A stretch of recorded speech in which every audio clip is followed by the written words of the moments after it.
అరే సిద్ధు వద్దు, మొత్తం నువ్వే చేసావు. నేనేం చేశాను రా?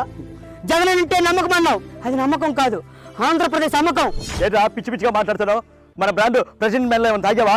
పిచ్చి పిచ్చిగా మాట్లాడటం లేదు, పచ్చిగా మాట్లాడుతున్నావు, పచ్చి నిజాలు మాట్లాడుతున్నావు. ఏట్రా నిజాలు? నువ్వేమన్నావు? ప్రభుత్వం వచ్చాక మద్యాన్ని ఏరు పారేస్తానన్నావు. అదే ఉంటాను. మరి ఇప్పుడేం చేస్తున్నావు? మద్యాన్ని ఏరులే పారిస్తున్నావు. ఆంధ్రాలో తాగే వాళ్ళు ఎక్కువ ఉన్నారు కాబట్టి అలా కానిస్తున్నాం రా. వాళ్ళు మందు తాగుతున్నారు, వాళ్ళ ఫ్యామిలీ రక్తం నువ్వు తాగుతున్నావు. నాలాగా ఏ నాయకుడు దొరకడురా.